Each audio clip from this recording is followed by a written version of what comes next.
Thank you for joining me. Thank you for having me. Good morning. It's Friday here in India. Um, we have a beautiful sunrise up from the window. Unfortunately, I think that I cannot see it, but we had fresh snow a couple of days ago, and so the Himalayas are shining in full glory. And so, with that background in my mind, let's start the next session in looking, untangling attachment and anger and all the rest. Are you ready to go? Cool. All right. So let's first off start with correcting a motivation with refuge and bodhicitta. For those of you who see yourself as Buddhist practitioners, for those of you who don't see yourself as Buddhist practitioners, that's also completely fine. You can just think of trying to find something that could be of help to your mind. Um, we'll start first of all with calming a mind. So let's just take a minute to make sure that our posture is right, whether you're sitting on the floor or I guess if most of us are sitting next to a desk, that's completely okay.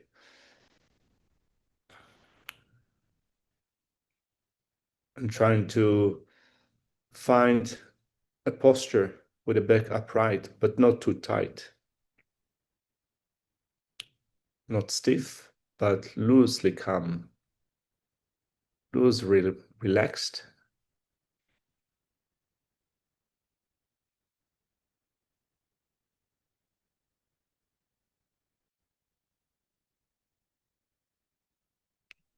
And we're going to turn our attention to the breathing process and count 10 breaths.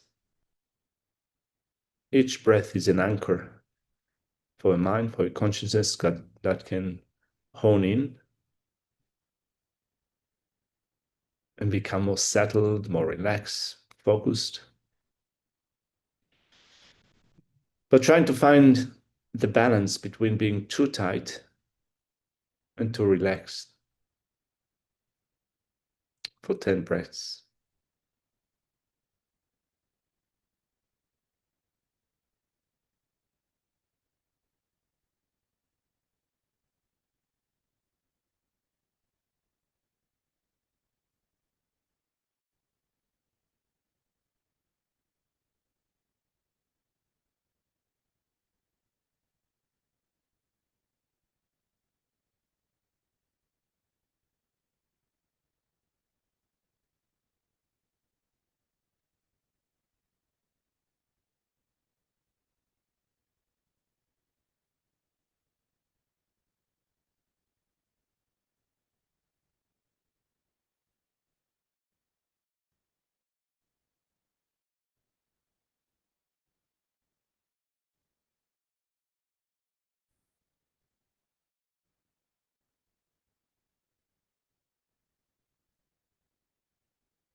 And at the beginning of our session, we're correcting our motivation in thinking that we're going to make some space in the mind to look at ignorance, anger, and attachment from different perspectives. In recognizing that they do get us in trouble internally and externally.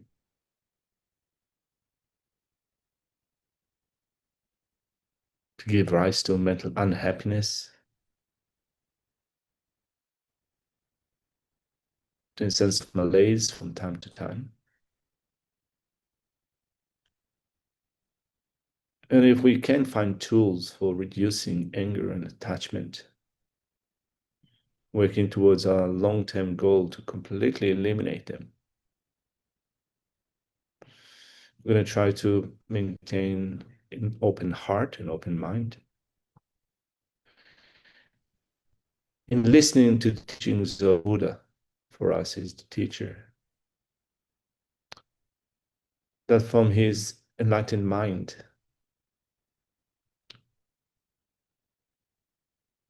in which he developed full realizations and has eliminated all faults, have taught us the Dharma.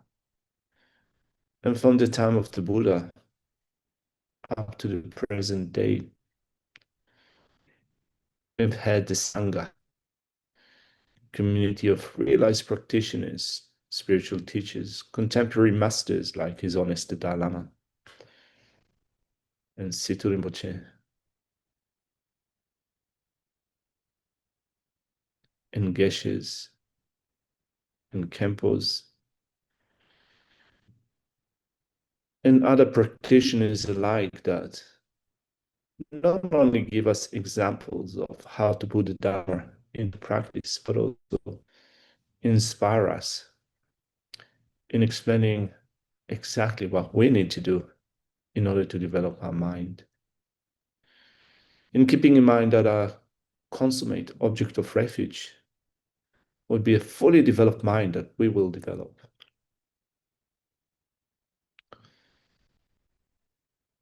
Mind with utmost qualities and no faults whatsoever.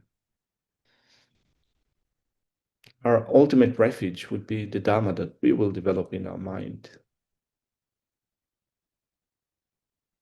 Also, a self-becoming Sangha.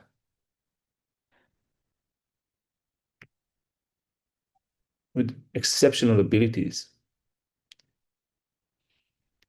to lead others, to teach others what they need to do in order to reduce their anger and attachment and ignorance, that would be able to be of great benefit to countless living beings, beginning with those around us. So finding a sense of reliance upon our mental development in working towards embodying the Buddha, the Dharma, and the Sangha, and relying upon the historical Buddha, the Dharma, and the Sangha, will think, I go for refuge until I'm enlightened to the Buddha, the Dharma, and the Supreme Assembly. But the collections are gathered through generosity and so forth, may I become a Buddha in order to benefit all sentient beings. I go for refuge until I'm enlightened to the Buddha, the Dharma, and the Supreme Assembly. But the collections are gathered through generosity and so forth, may I become a Buddha to benefit all sentient beings. I go for refuge until I'm enlightened to the Dharma, and the Supreme Assembly. But the collections are gathered through generosity and so forth, may I become a Buddha to benefit all sentient beings. All right.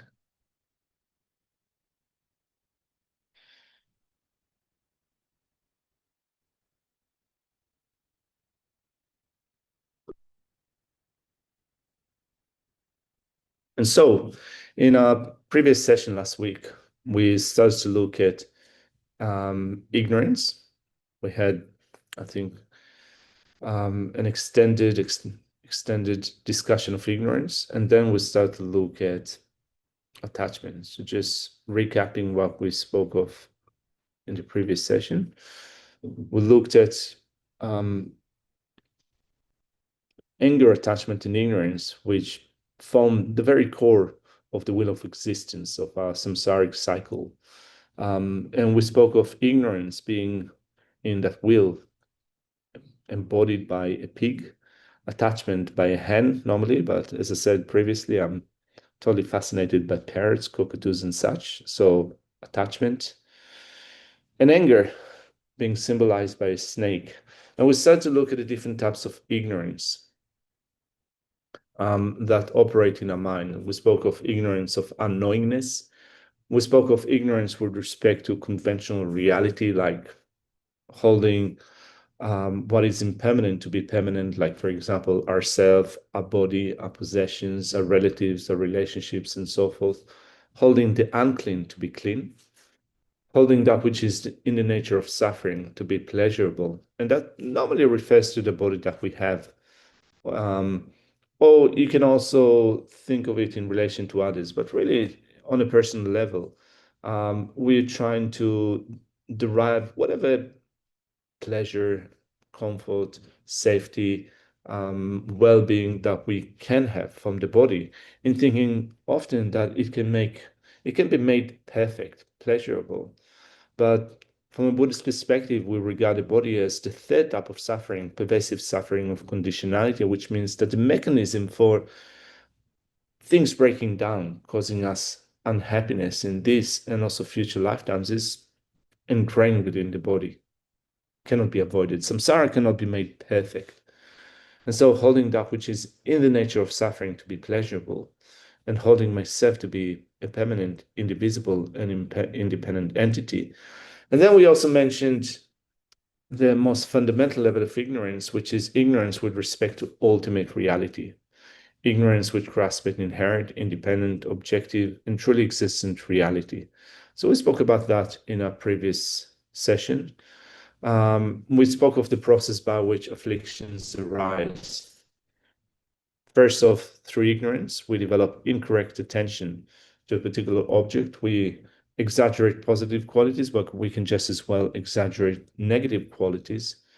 With the exaggeration of positive qualities, we make the object, our ignorance, our incorrect intention, make the object as if it is perfect, no faults whatsoever, and thereby our mind wants it. So the thought "I want it" arises in our mind, and when we're obstructed from getting what we want, or when we get what we do not want, anger arises with the thought "I need to eliminate this obstruction." So we spoke about it in the previous meeting session, and then we started to look at attachment.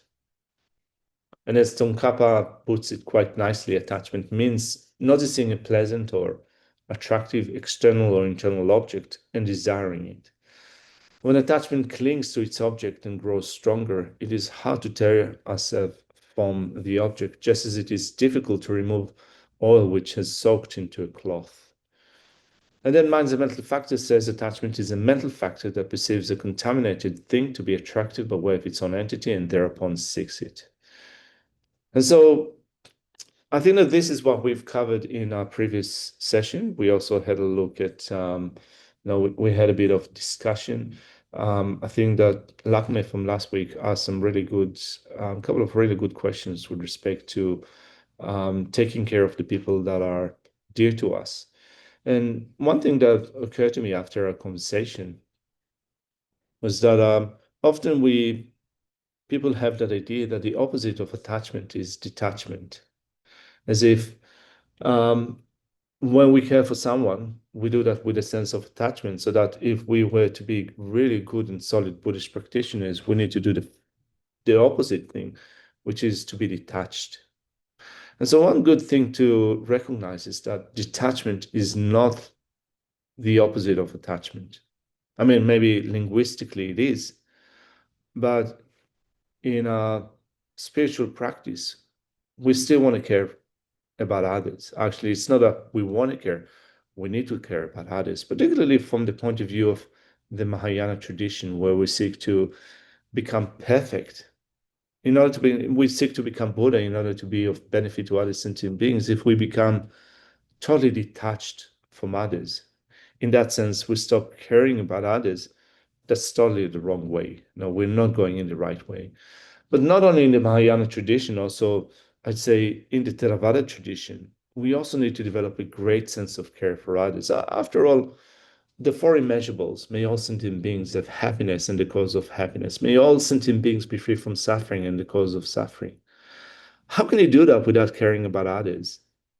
I mean, this is the very core practice of, at the very core of the practice of the Theravada tradition. And so there also needs to be a great sense of care for others in order to embody the practice of the four immeasurables. And so then when we think of not being attached to people, I think that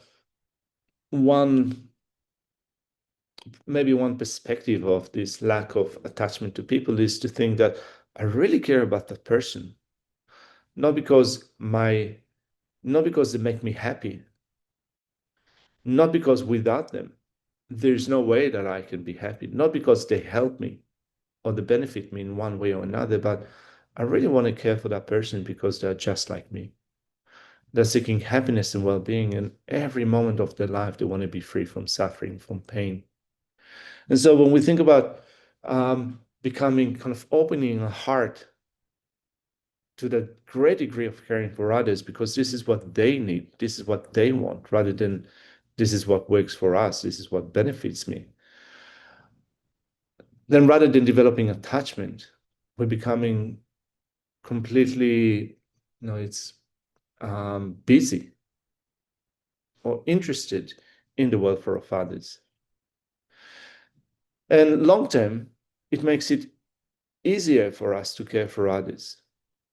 In a sense that if we only care for others because they contribute to something, to our life, because they make us happy, um, at some point, if they don't give us what we want anymore, then we stop caring about them.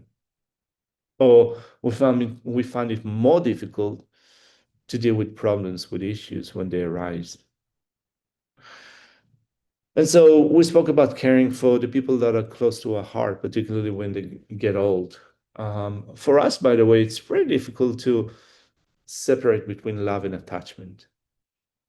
So, first off, let's look at the difference between love and attachment. From a Buddhist perspective, love is a sense of care that wants other to be happy. And as I said in the past, the word for happiness in Buddhism is, at least in Tibetan language, is dewa. In Indian language, in Sanskrit, it is sukha. In English, we translate, most people speak about happiness, about sukha or dewa as happiness, but the word happiness is quite limited in that in Tibetan and in English and in Sanskrit, it covers a whole range of experiences.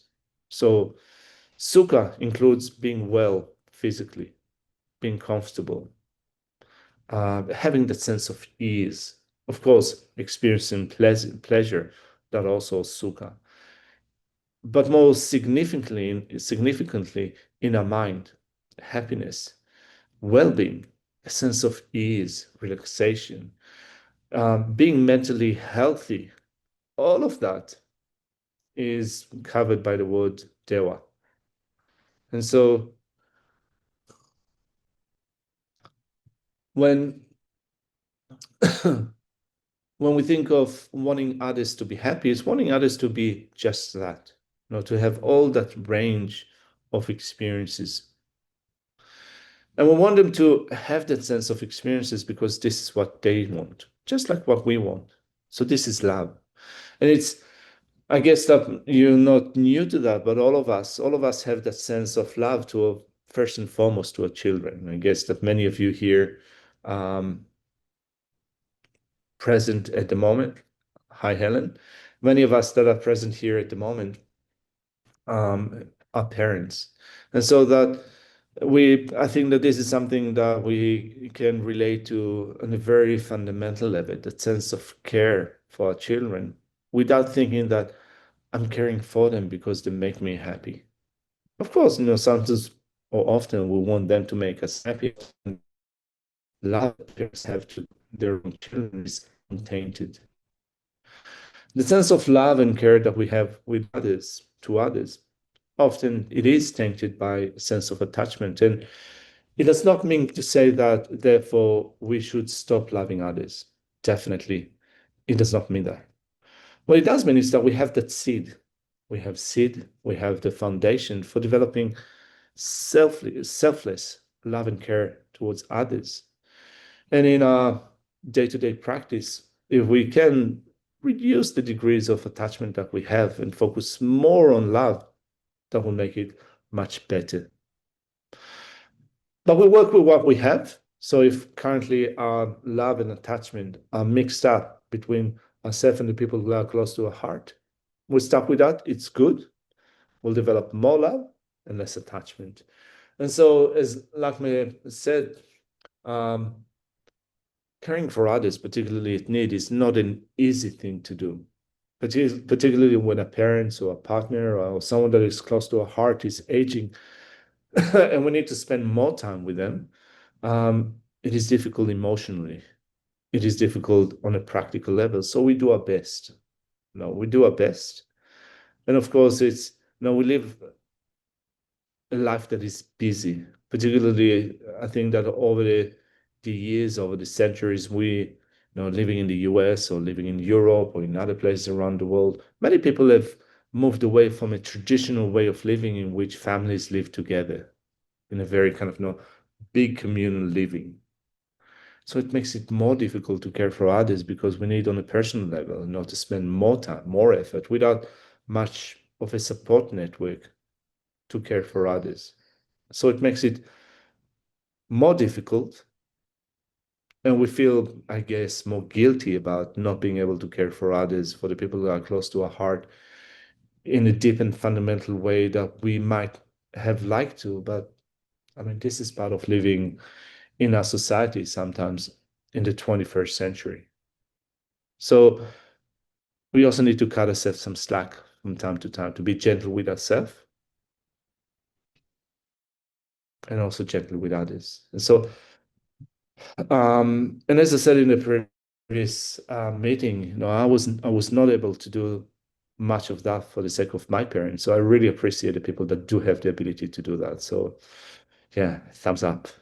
Anyway, that's what I wanted to add with respect to what we said in the previous session, and continuing on today with looking at remedies to attachment. The first remedy to attachment is meditating on the faults of samsara and the faults of attachment.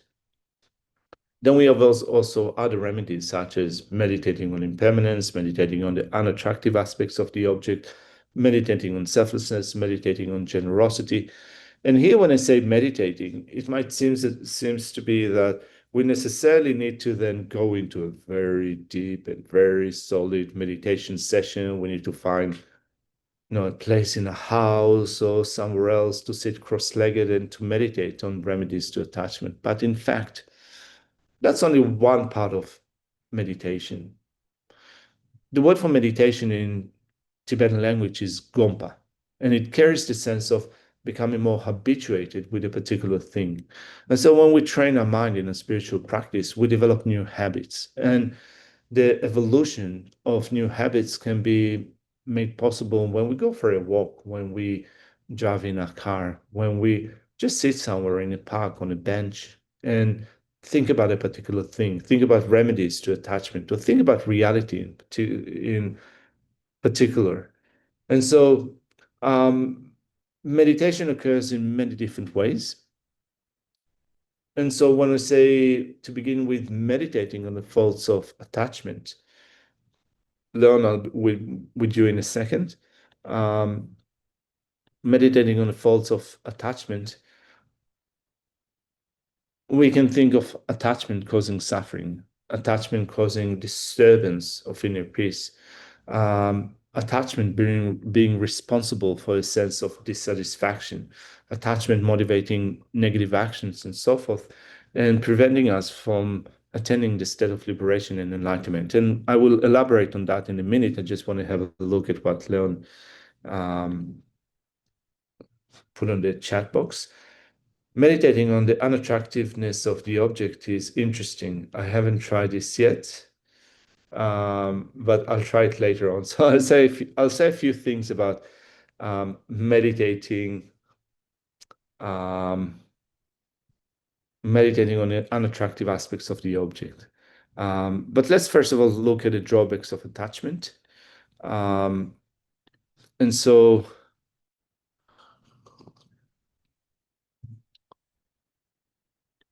first off, attachment brings us suffering. With attachment is quite, I think, it's quite sometimes difficult to recognize attachment as being responsible for suffering because attachment comes with this beautiful display as if it's here to help us. It will give us happiness and well-being. It will give us some pleasure.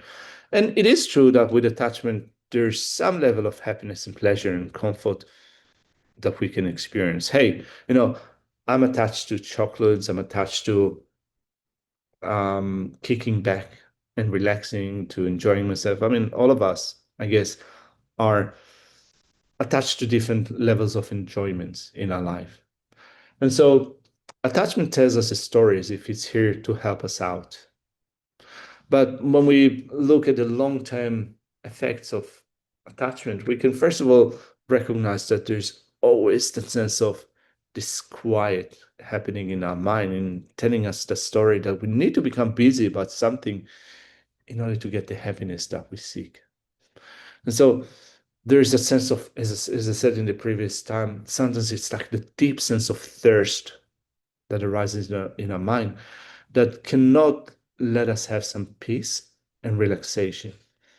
And particularly when we do not get what we want, when we are left unsatisfied, or when we're still hankering after what we are seeking, looking for something, not being able to find it, it's not a pleasant sensation, not pleasant sensation at all. And I guess that we experience that in different ways in our life. It's like, for example, living a life that is not fulfilled in sense of what we wanted our career to look like, or a family life to look like, or a spiritual practice to look like. And so attachment causes us pain.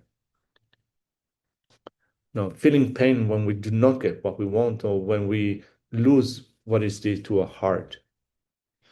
But also attachment disturbs our inner peace in that, as we said before, it is like a drop of oil that is sipped into a cloth, and we cannot remove the mind from the object of our attachment. So the mind cannot dwell in a sense of relaxation. And particularly, I think that when we look at the things that we are attached to, that there's the sense of not being able, no, the mind cannot remain still. It's sometimes edgy, it is uncomfortable, it is nervous. And then while we might find a temporary sense of satisfaction when we get what we want, it does not last long, and dissatisfaction will reassert itself. And so I think that, as I said in the previous week, sometimes I get totally attached to, I have that ideas about things that I need to buy, things that I need to get that will make my life so much more comfortable and happy. And I find myself being completely engrossed in pursuing the object of my attachment. I think that I told you that story about hearing about that coffee machine while doing a meditation retreat and not being able to kind of probably missing out on a complete day of meditation, listening to teachings on account on thinking of how I'm going to get that amazing piece of coffee making machine. And so we get what we want at some point. There is some level of satisfaction, particularly I think that when you buy a new car, new appliance to your house, it's a sense of excitement, excitation. The body is brimming with excitation after a week, a month, a year. It's no longer satisfactory. We want something else, bigger, better, faster, shinier. Maybe a similar thing happens with relationships. There's that falling in love. Who hasn't fallen in love in the past? I've fallen in love multiple times. Falling in love, and then after some time it becomes okay, and then sometimes it is no longer satisfactory. If you have a long, satisfactory relationship, I rejoice. Of course, I rejoice. But often, sometimes it doesn't happen like that. And so finding some satisfaction with attachment, and then after some time not being satisfied anymore, looking again for something that will excite our mind. And how many negative actions we take in order to satisfy a sense of attachment, right? So it motivates negative actions which are harmful to oneself and others. And we sometimes tell ourselves a certain story that we're not really harming others, that in some sense it's not a big deal. It's okay. I can get away with stuff, with doing things that are not really ethical, so long as I get what I want. But then the different level of faults of attachment I mean, the most serious one is that it prevents liberation and enlightenment. So for us as Buddhist practitioners, but even if you don't see yourself as Buddhist, but you still want to become a better person, attachment prevents us or delays our mental progression. First off, because we waste so much time on account of our attachment. So particularly now when I'm now spending some time at Cherabling in India. We've finished listening to teachings given by Tai Sitar Rinpoche, and now we're doing retreats. So I'm missing out on the morning session. Thank you very much, people. Um, I'm actually happy to be here. But sometimes I think that when I'm doing retreats, either a group retreat, such as the one that we do here, or when I do retreats at home, I find that at the end of the day, I don't spend too many hours meditating. I mean, if I have a good retreat day, I might do 8 hours or 9 hours. I wouldn't say solid meditation, but sitting in a meditation session. And the rest of the time is mostly taken with satisfying my sense of attachment, taking care of the body, cooking meals, trying to promote or to pursue things that will give me some physical comfort or mental happiness. And when we sit down and try to look at how much time we spend every day trying to satisfy physical needs. And sometimes they are not absolute needs, but they're still wishes and hopes and expectations for the body to be well. I think that we'll become aghast of how much time is taken just to take care of the body, but also to taking care of the mind, trying to find mental happiness and satisfaction. So, how much time do we spend in front of devices? Not just phones, but television.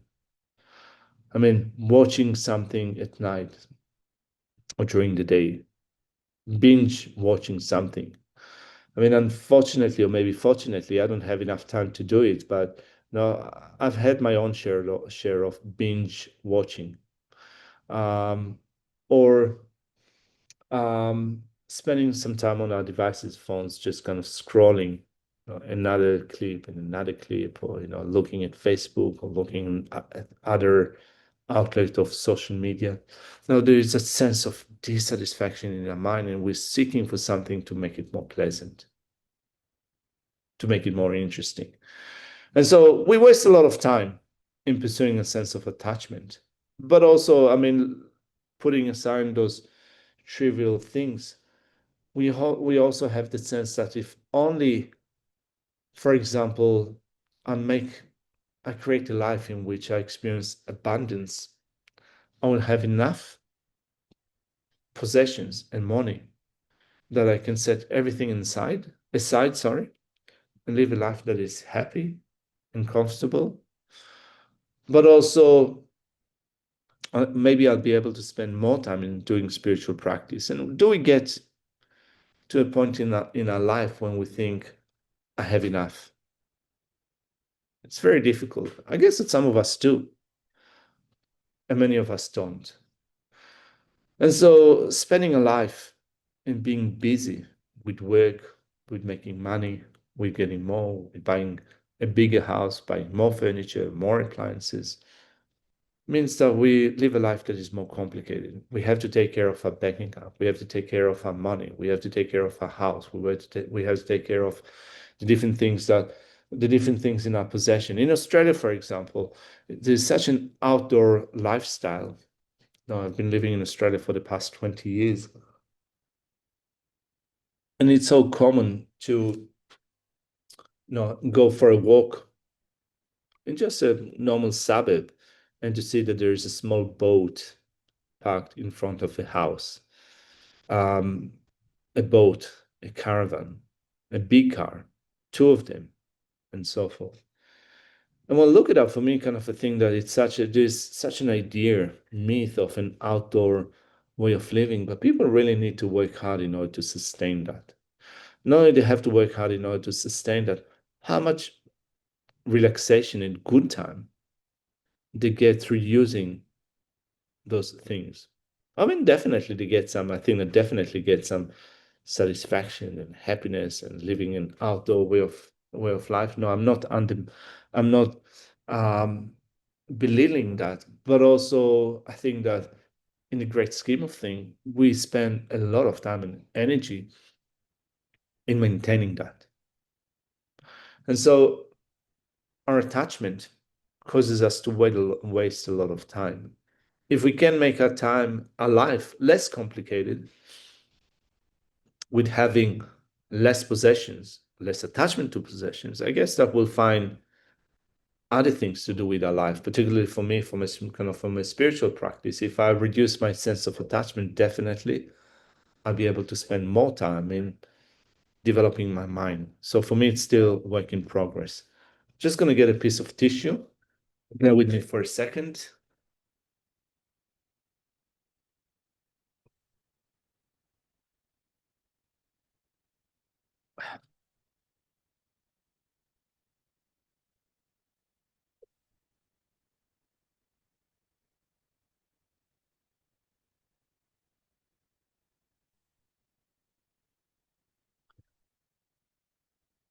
And so with attachment, we waste a lot of time, but also the last point that I wanted to make is attachment keeps us in samsara. So not only because of attachment, we create actions that have ramifications in our samsaric process, but also when you look at the 12 links of dependent arising, this Buddhist topic, it explains in a very precise way the mechanism of finding yourself again and again, taking birth in samsara through this 12, you can say, steps process. They do not know that the process doesn't occur in the order of presentation, but basically when you look at the 12 links, one of the um, one of the points that is highlighted is that when we create actions in our life motivated by ignorance, they leave imprints upon a mental continuum. And when we get closer to the moment of death, and we are about to be separated from the thing that is so dear to our heart, our body and life, and of course the people that are close to our heart, not being able to let go, that sense of clinging and grasping arises in our mind. And craving and grasping activate a karmic imprint that we have placed upon a mental continuum, which then projects us or pushes us, drives us to our next rebirth. And so it's very ingrained within the mechanism, it's very basic element of the mechanism that powers the wheel of existence. And so thinking of the drawbacks of attachment is one thing that we can do in order to reduce a sense of attachment. But it's not easy because attachment tells us a story. We think that often that we are not attached. I have no problems with attachment. Or maybe my problems are not so serious, so I don't need to do much about it. And because it tells us that story that it will give us happiness and well-being, we're less inclined to do anything about a sense of attachment. And so it's not easy. And also, it doesn't work immediately. Often we have that expectation in our practice that, we have a certain disturbing emotions arising in our mind. We're going to sit down in our meditation, 5 minutes meditation, we're going to nail it. And that sense of attachment will be gone, will be reduced. It doesn't work like that. At least it hasn't worked like that for me so far. And so over time, I need to keep reminding myself again and again that attachment predominates my world, my perception. And I find that when I do it repeatedly again and again, my mind becomes more open to think that there is a certain problem here and I need to do something about it.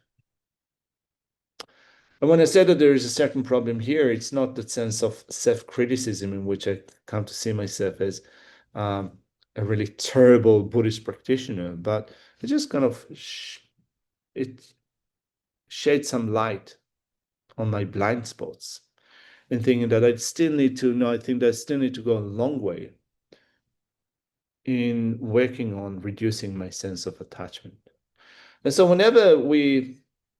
um, whenever we find ourselves in a situation where we're totally preoccupied with a certain goal and thinking that that's really going to make me happy, it's good to take a step back and think, really, is it really going to give me long-term happiness and satisfaction? Based on my past experiences with things that I became totally obsessed with, infatuated with, did I really find long-term happiness and satisfaction? Yeah. I mean, I did find some, I did find, and I still find some happiness and satisfaction from time to time, every day from the things that I'm attached to.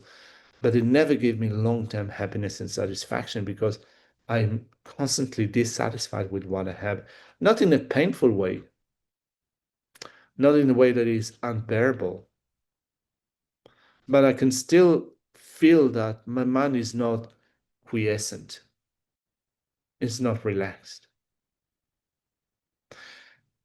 Kind of while speaking, I was just reminded of Mingyur Rinpoche. I don't know if you've heard about Mingyur Rinpoche.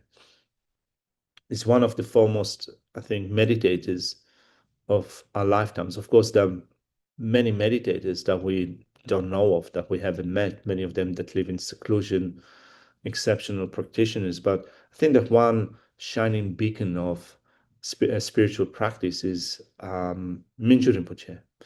And Mingyur Rinpoche was part of a group of practitioners that was assessed by contemporary scientists that have measured their neural path that went completely off the charts with mental unhappiness. And a friend of mine that is a close student of Mingyur Rinpoche told me that when Mingyur Rinpoche was being kind of monitored or examined, with all that machinery, his levels of happiness were so off the charts that the scientists that the group of scientists that were monitoring thought that maybe there's a problem with the machine, maybe they haven't attached those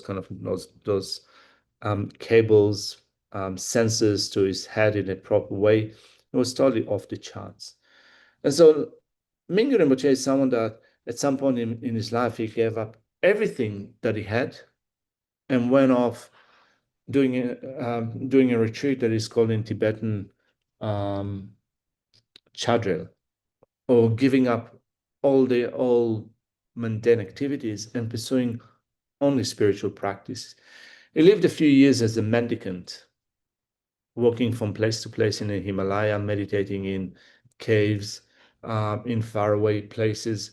And so I think that living a life in which one is not attached to physical things, to material things, is for me kind of someone like Mingyur Rinpoche is an example of how you can find a greater degree of satisfaction. It does not mean to say that we do not need anything, that we do not have anything in our possession. I mean, Mingyur Rinpoche has a phone. A friend of mine is from South Africa, recently finished organizing Mingyur Rinpoche's visit to South Africa. And he said that Mingyur Rinpoche is a very independent person. He likes doing things by himself. And so, at some point, he booked himself a 2-day safari trip and went to see some wildlife in South Africa. So, it doesn't mean that we completely give up on everything, but it just means that we do not superimpose those qualities of the things that we attach to and thinking that my happiness is out there. My happiness is here in my mind. And if I enjoy things, that's okay. If I enjoy physical things, it's okay. But in the absence of those things, if I don't get what I want, it's also going to be okay. My mind is still going to be happy and satisfied. And so that's rather than becoming detached, is thinking that it's going to be okay if I don't have that external things. I can still be happy. Yeah. And so then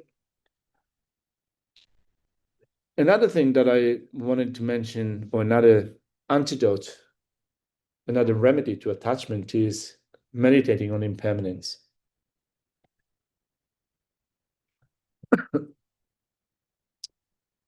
And meditating on impermanence is totally crucial for reducing a sense of attachment.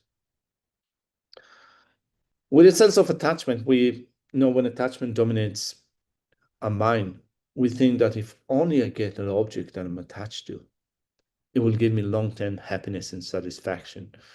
And even though we don't necessarily phrase it, word it like that, because it's going to be ridiculous to think that I'm going to be eternally happy, still, when we examine the way that our mind works, we do have that idea that there is an eternal sense of satisfaction and happiness that I will get if I do get what I want. Even if when we say that, it sounds completely out of touch with reality.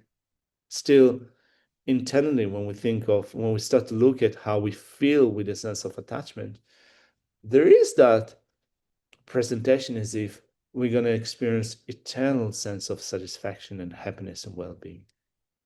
And so thinking of impermanence is crucial. And there are different levels of impermanence that we can think of. On a very gross level, when we think of the things that we're attached to, we can think of those very things, or we can think of ourselves.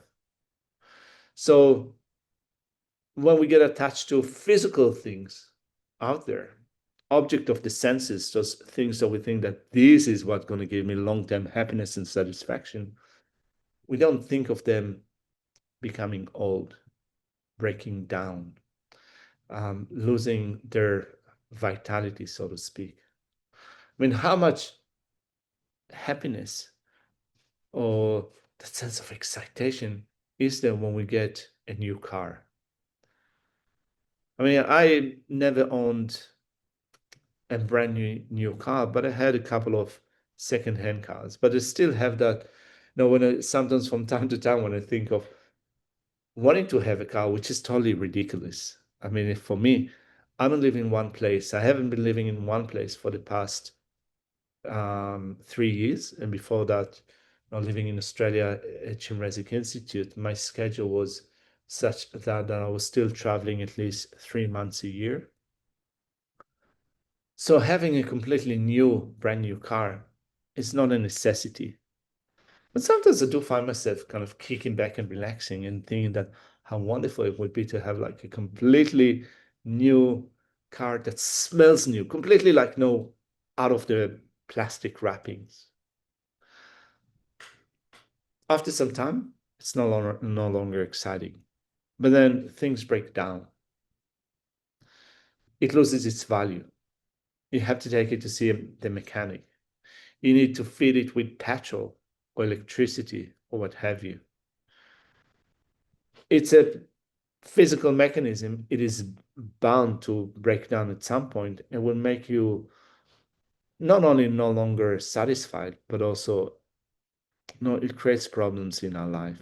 We spend money, we spend resources, we spend time.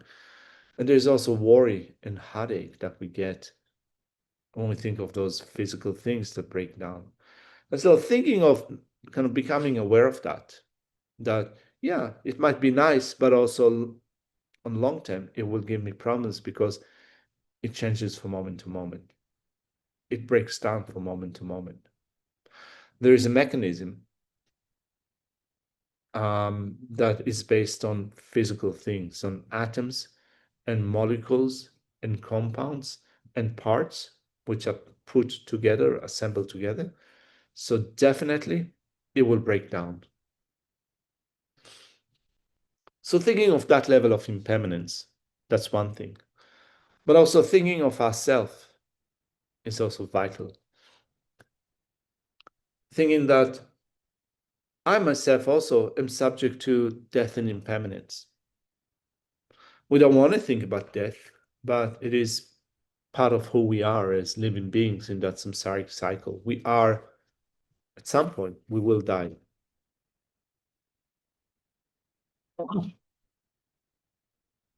And so,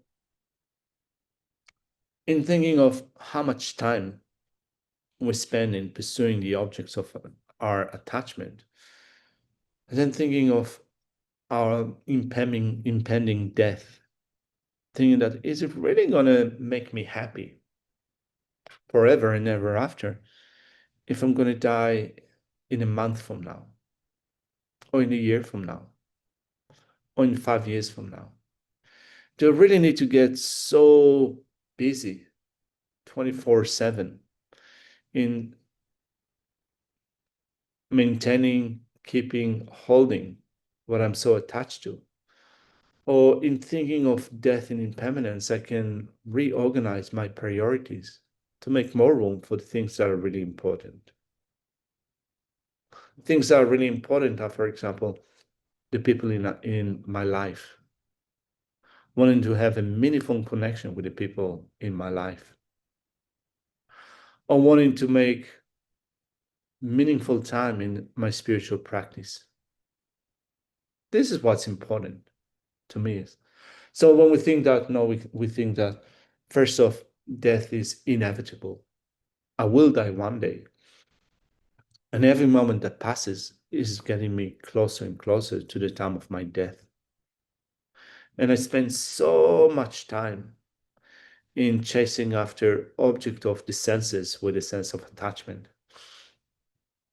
And the time of death is uncertain. No, it might be in um, 20 or 30 years from now, but it might be next year. Recently, I had, by the way, a conversation with a friend of mine in Australia, another nun, a good friend of mine. And we just kind of, both of us have recognized a conversation that, when we got involved with Buddhism in our early 20s, we had, and both of us have made those life choices, to become monastics or to spend more time in pursuing a spiritual practice. When we were in our 20s, we thought, along the Dhamma ways of thinking, you never know when you're going to die. It might be that we will get to old age. We might get to be 80 or 90 or 70 and so forth. Not that 70 is old. I see people here singing in front of me. 70 is not old, but hey, 70 is not young. From time to time, by the way, I have conversation with my Dhamma friends, and I said that, I feel that I'm aging. I'm already in my mid 50s. It seems that people take offense when I say that I'm getting old. I'm in my mid 50s, but no, really, seriously, when we put that aside first, when we put aside a feeling for the time being, it's better to be 20 than 54. I mean, without the, angst that you have when you're 20. Now, if I could go back and have a fresh body with what I know now, why not? I guess that all of us would have liked to do that. So anyway, thinking that, when we were in our early 20s, we thought that you never know when you're going to die. It might happen, when you get old, but it might happen also tomorrow. So I better spend my time in focusing on my spiritual practice, studying, reflecting, and meditating. So we've been doing that. But then now, when both of us are in our mid 50s, it seems that old age is more tangible. No, it's not like far away in the future. It's already here. And so, but still kind of thinking that, well, what do I want to do with my life? Or how do I make more time in my life to take care of the things that are really important to me, considering the fact that it can happen quite soon. And so, and particularly when I die, I will be separated from the things that are really dear to my heart, I'm going to be separated from, first of all, the people that are close to me. So I see some of you are sitting here, in our weekly session with the people that are dear to your heart, I reckon. I truly hope so. David and Irene, Freddie and Joy. No, we're sitting with the people that are dear to our heart. And so, we want to make sure that the time that we have with the people that are dear to our life is spent in a meaningful way.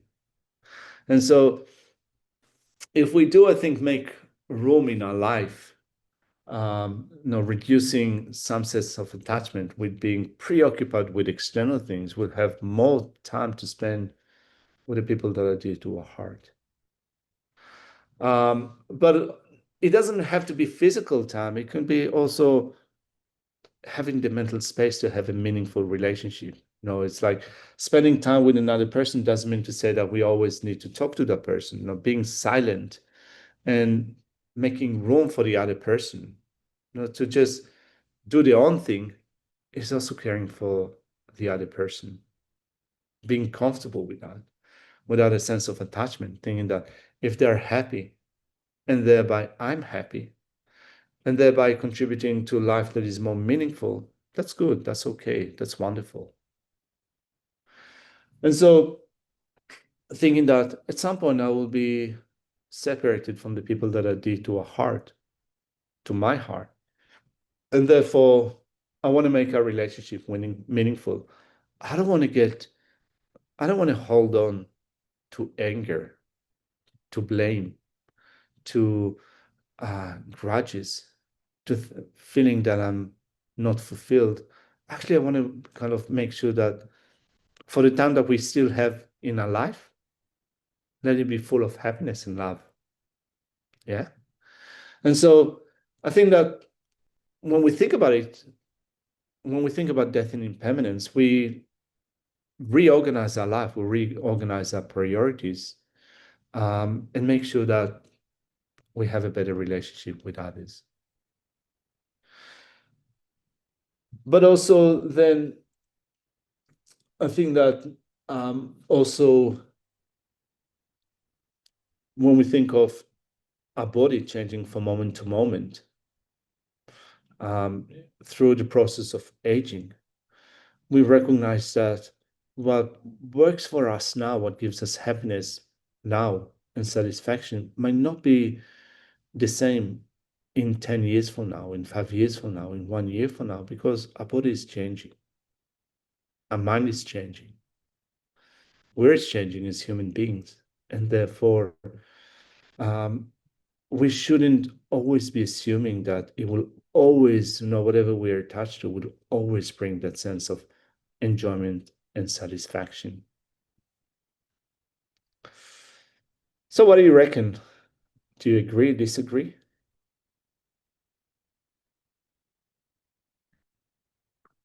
Have you got any questions or things that you wanted to share? Susan, as soon as you put your hand up, I had a look on the screen. I thought myself, hey, Susan. So let's start with you. Okay, thank you. Yeah, I agree with what you're saying. And something I was thinking about since last week, and I think maybe it was Scarlett that was talking about it, being a caretaker and just day after day after day, never taking a day off. And so we were talking about the great compassion she had for that loved person that she's taking care of. But then I started thinking, caretaking can be a burnout. It can burn a person out. So, and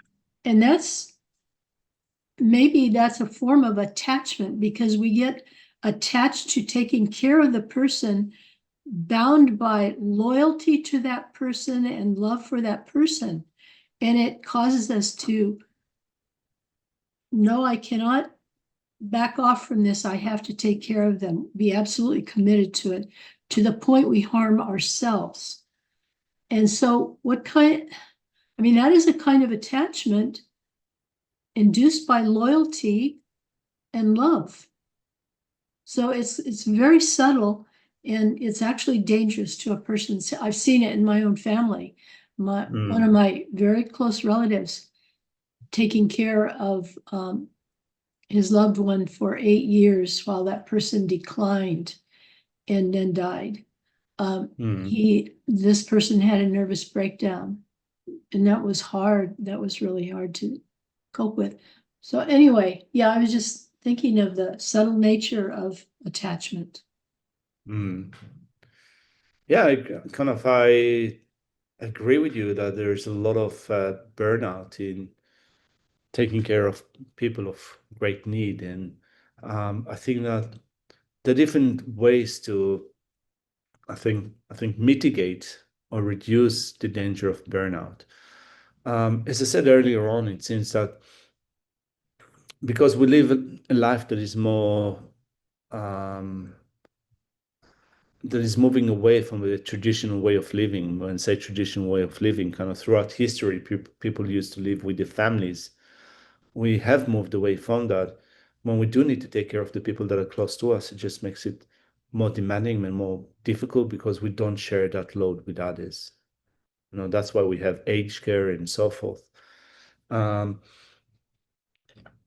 that's one thing. But then I think that with mitigating burnout, I think that at least now I can think of two things.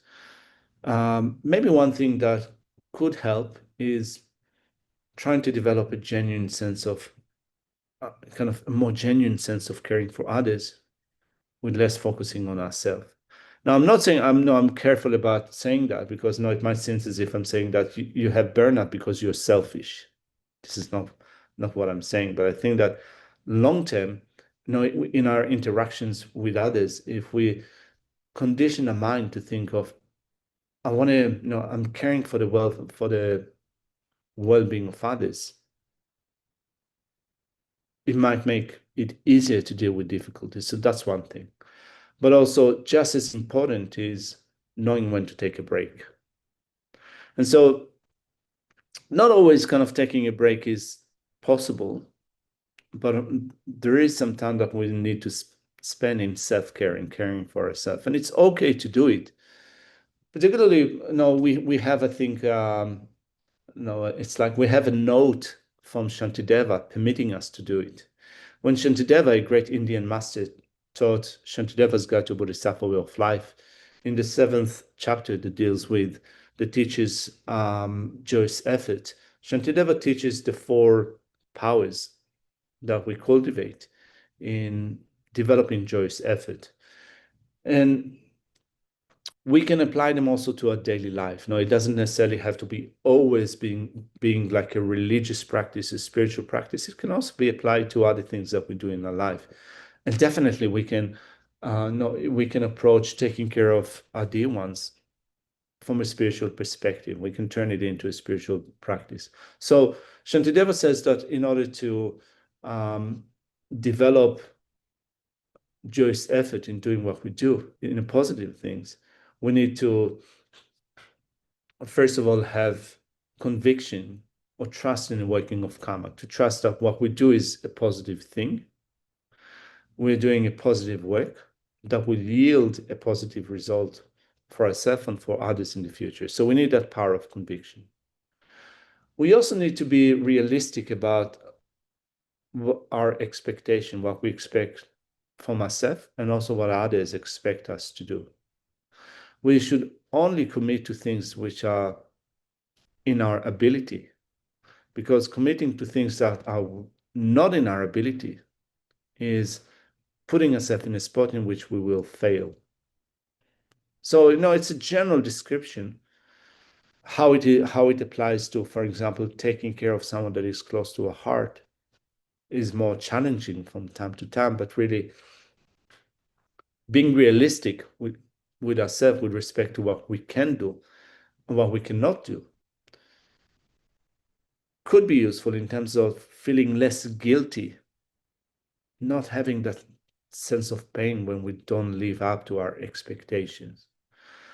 Not always it's easy to work out what we can do and what we cannot do, because often what we need to do for the sake of others is so much, and recognizing that there is a certain level of things that we cannot do is painful. particularly, as far as when it's our parent or our partner, or maybe a brother, a sister, or a child of ours. When we recognize that there's something that we cannot do for the sake of that person, it's painful. But being realistic is important. Then we also have the power of stability, trying to be consistent as much as we can, um, in coming up with a long-term plan so that we'll be able to do it, and not being fickle with our effort, doing it sometimes and not doing it other times, doing it again and then putting it aside. Coming up with a game plan in which we can be consistent with that is crucial. But then, of the most important powers is knowing when to take a rest. So this is how Shantideva puts it: the power of suspension, the power of rest, is stepping back and thinking that if I do not care about myself, if I do not take care of my physical and mental well-being, I will burn out. And therefore, stepping back and relaxing and resting is just as important. So Shantideva puts it in his Guide to a Bodhisattva Way of Life, and often we forget about it. Either we forget about it or we are not aware of also having to take care of ourselves. And so, it's a general explanation of how we can take care of ourselves without burnout. But in a practical sense, we live a complicated life. So we have to navigate our way through trial and error, finding ways to prevent burnout or at least reduce it. Yeah, but thank you very much. I totally agree with that. Thank you.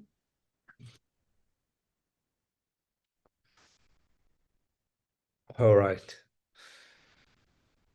And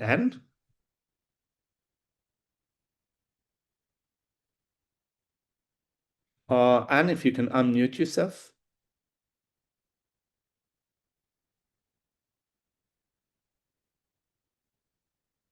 Maybe I can do it from here. Let's see if I can do it.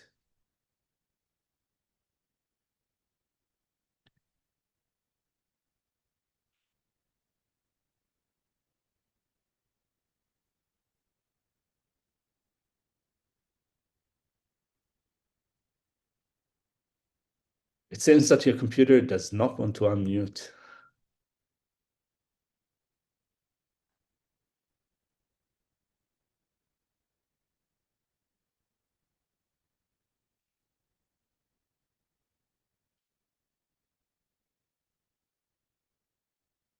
All right. So I think that it's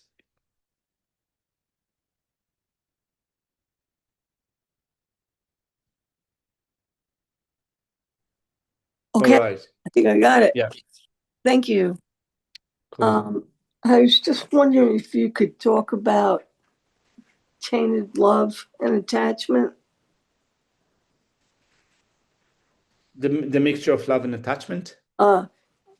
Tainted love and attachment.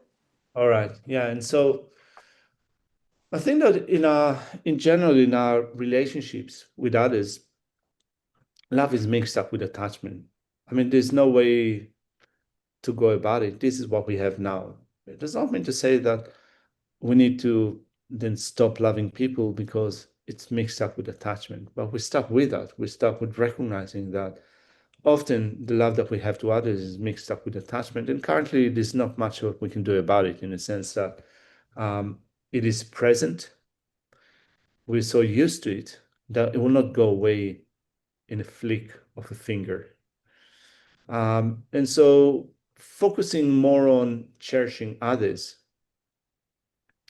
and less on cherishing ourselves over time is helpful in terms of reducing the sense of attachment and caring more for others and thinking that I care for them because they want to be happy. And so love from a Buddhist perspective is thinking that may that person be happy. And to be happy is to be, physically to be well, to have sometimes enough to get by, to be healthy, but more so mentally to be happy, to be satisfied, to be resourceful in finding tools in dealing with difficult realities, giving someone a shoulder to cry on, or someone some space to express the feelings and so forth. All of them can be expression of love and thinking that may they be happy. When it is mixed up with attachment, it's more of kind of, I really care for that person because they make me happy, because they contribute something positive to my life.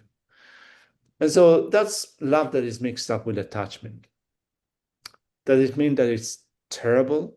Doesn't mean that it's terrible at all. I mean, how can we, I think that given that we do not start off a new relationship with being perfect ourselves, with being a total bodhisattva, and only caring about others and not caring about happiness and well-being, or caring for others more than we care about ourselves, given that we are not there yet, we are bound to have relationships which are mixed with attachment. So we fall in love with another person. Can we fall in love with another person without attachment? I don't think so. I don't think that it's possible to kind of have the type of relationship that we have in human society without attachment. And so it doesn't mean that we need to then chuck out all the relationship that we have with others. Given that this is how our society works, this is how our community works, this is how we work in human society. We then focus on reducing our attachment and developing a greater sense of genuine care for others. So I care for them because they're just like me, wanting to be happy. They're wanting to be free from suffering. When we look at the close relationship that we have with the people in our family, so it could be our partner, our husband, our wife, our partner, or our children, or our brothers and sisters, we carry a certain level of expectations from them. And it's so difficult to work out those situations when we either don't get what we want from our partner or from our child, or we get what we do not want. I mean, this is why relationship break down, isn't it? Because we don't get what we want, or we get what we do not want. And so certainly if there's relationship which is toxic, maybe it's a good thing to finish that relationship. If it cannot be fixed, if it cannot be mended, if it's not working out for us or for the other person, it's okay to let go of a relationship, I think. But also, if we want to maintain a long-term relationship with someone that still contributes a great deal to our happiness and well-being, I think that in general, if we focus more on them in thinking that they're looking for happiness and well-being, how can I contribute to that and reduce my involvement with it's okay so long as they make me happy. If I reduce that attitude, I'm going to be able to create a kind of solid foundation for long-term relationship. It will be meaningful both for myself and others. Yeah, so I think that those are my thoughts about it for time being. I don't know if it really answers your question. Does it answer your question, Anne? Well, yes, and it leads me to another question about how do you reduce I'll be with that person as long as they make me happy. How do you get that out of your system? How do you get it out of your system? I think that you get it out of your system not instantly, not within a month or a year, but just a constant effort that doesn't have to be like this deliberate and really painful effort, but just daily to think that may they be happy. Daily meditating on the four immeasurables, in thinking of that person and also other people as well, thinking, just making space in the heart. May they have happiness in the cause of happiness. May they be free from suffering and the cause of suffering. may they never be separated from soulless happiness, in a sense that without a sense of envy, without being envious of them being happy and satisfied and so forth. May they find happiness and satisfaction even within small things, insignificant things in life, so to speak. May they find happiness and well-being, and may develop a sense of equanimity in their life. And if I can help in contributing to that, that's great. So thinking about it daily, so it doesn't have to be like in long, serious session of meditation in which we start with making prostrations and burning incense and making offerings and so forth. We can just think about it when we go somewhere, when we drive a car, when we take a few minutes to sit and relax, just to remind ourselves. And also being gentle about it, not turn it into like, in some sense, a pious or righteous spiritual practice, but really try to be genuine about it. And if we cannot be totally genuine about it, that's completely okay. We also need to cut some slack with respect to ourselves. So we start small, and sometimes it starts with only saying the words. So it reminds me of Seinfeld. Now, do you remember, for those of you Seinfeld fanatics, there was that episode with Serenity Now. And so we say the words, Serenity Now, may they be happy. But jokes aside, there's the text 7-point mind training that was composed by Geshe Chekawa. And one of the trainings that Geshe Chekawa formulated was, in every practice, start with saying it with words, expressing it with words, even if you don't mean it. Even if for the time being it sounds completely fake and fabricated, if we say it again and again and get used to saying it, at some point it will start affecting our mind. So we will be able to bring more intentionality into what we say. And that intentionality takes years to build up. I mean, I think that when I think of the process by which I became Buddhist and I'm practicing Buddhism, I've been in the business, as they say, in the business of Buddhism for 27, 28 years. From time to time, I think that only now it feels like it's the first time that I'm going for refuge. So I've been saying the words for years, for decades. But it takes time for the words to really penetrate the heart, but also to bring more content into the words that we're saying. And so giving us the time to really build up familiarity and intentionality, and also being able to, as I said before, be forgiving to ourselves when we do not live up to our expectation. I think that over time, it becomes better. Having a long-term goal. Often, by the way, we have expectations from ourselves which are unrealistic. So we come across the Buddhist tradition. It looks amazing and so inspiring, and we really want to embody the qualities that some of us teachers embody. And we have that idea that, if we do it for a year or two, we'd be able to nail it. But it takes so much time. It takes decades. And so thinking about it as a long-term goal, not thinking that I want to do it in a year, but thinking that it's a lifelong process, not only in this life, but also it will continue over next life and beyond, is really helpful in terms of building a more realistic set of expectations of ourselves. If we have expectations that are too high, we are bound to become disappointed.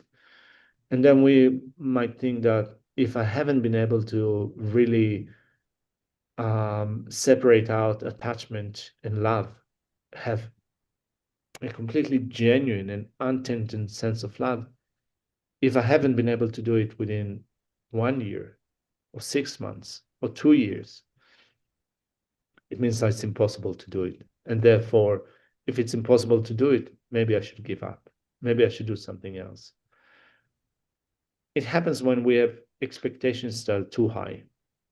If we build up, if we think about it as a long-term goal, and we take miniature steps, minute steps in walking that path, we'll be able to work up with disappointment, but also will be more realistic, but also will prevent burnout, I think.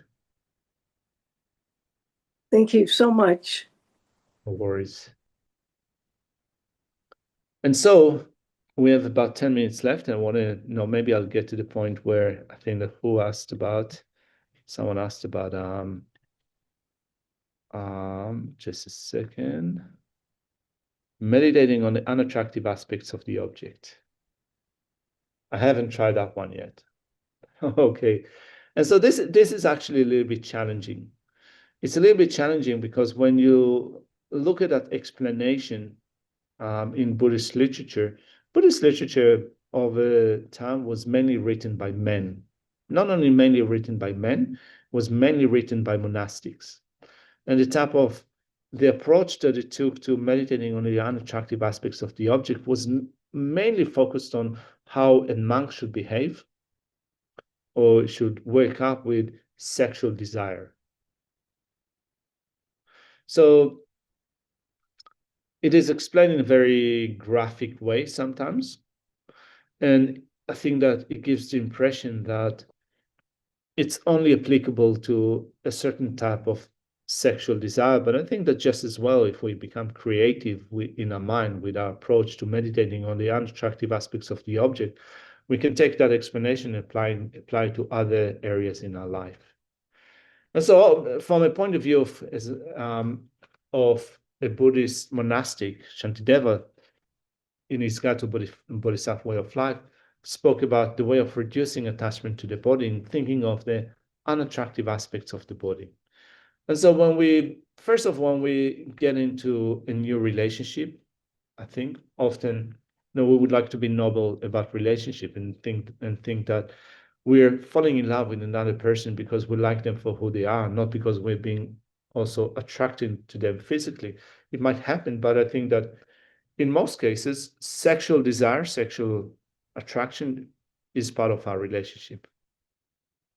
It's like, would we ever have a relationship if physical attraction would not be part of it? I think that it would be very difficult to enter into a relationship if that would not be part of it. It's possible, but for most people, it doesn't work like that. And so Shantideva says, when we are becoming attracted to another person, and we have kind of this constant thought about that person, when we think about the physicality of that person, we're only looking at the external layer, the external package. But a person is way more than what's happening on the surface level. When we start to think of the makeup of that person, and recently in Australia, by the way, I went to see an exhibition that was called Worlds of Body, which was, I think, curated and created by a team of German scientists or artists, which took dead bodies, people that have donated the body after death. The skin was totally peeled off, and the whole body in its organ was presented in different postures, shedding some lights on the working of the body, different organs, and so forth. So it was pretty not off-putting, but pretty kind of like pretty strong, like looking at what's happening inside the body. And so Shantideva says that when we look at another person, we can use the scalpel, the knife of our mind, and start to peel off mentally the layers of skin and think of that person in terms of what's happening underneath the skin, the muscles, the tissues, the tendons, the skeletons, the working of the lungs, the livers, the intestines, the things that come into the body and the things that are excreted out of the body. So when I think of this meditation, it's like, our attachment is so much into exaggerating positive qualities, only looking at the beautiful things. So this form of meditation is kind of doing the opposite. It's looking at the things that often we prefer not to look at, the unattractive aspects, in order to kind of get a more balanced approach to seeing the complexity or the entirety of the whole person.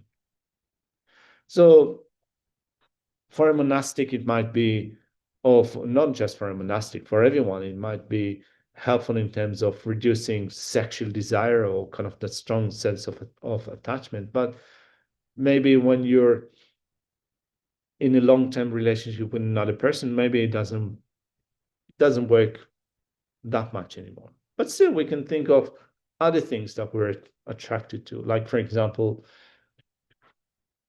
there's so much obsession with food, it seems, in contemporary media. I mean, how many cooking shows are there on telly?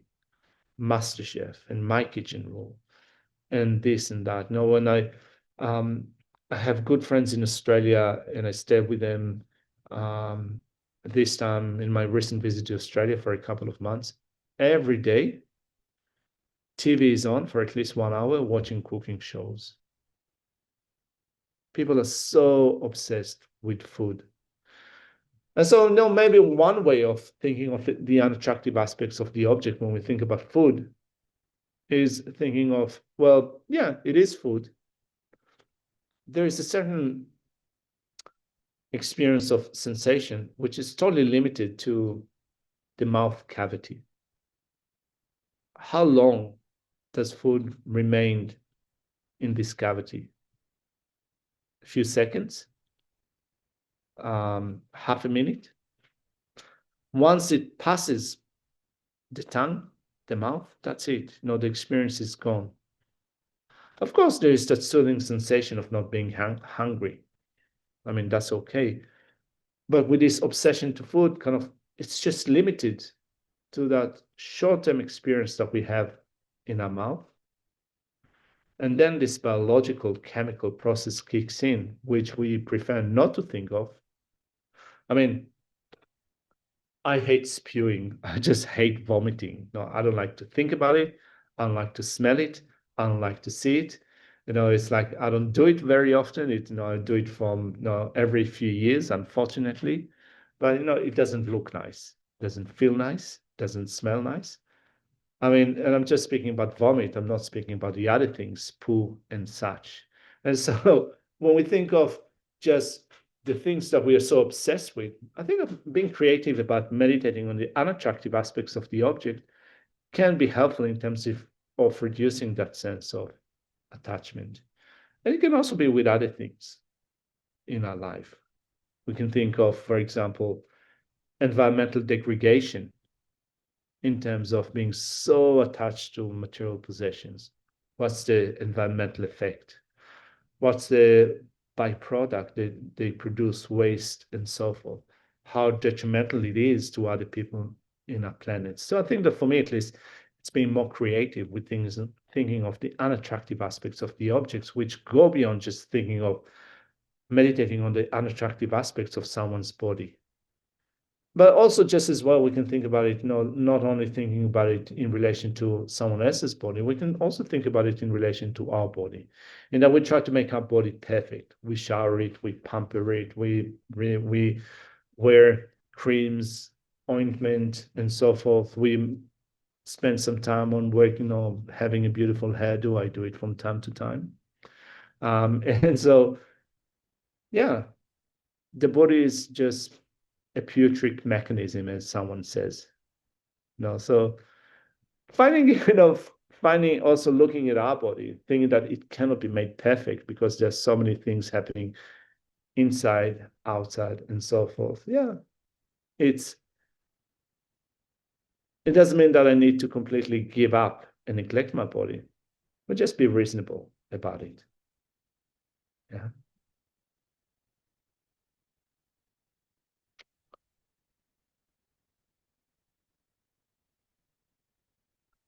So it turns out we're out of time.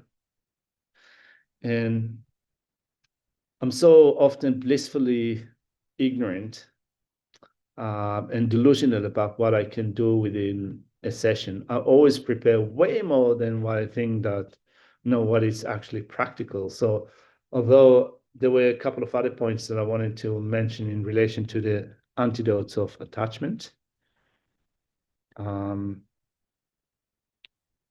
Actually, we're not doing that badly. Meditating on selflessness and generosity. We'll mention that. We're going to go into that in our next session and also look at anger. We're going to finish with this up for today. Thank you very much for joining me. For me, it's time for breakfast. And for you, it might be time to go to sleep. Go to bed. Let's finish off with dedicating all the merit that we have created together today.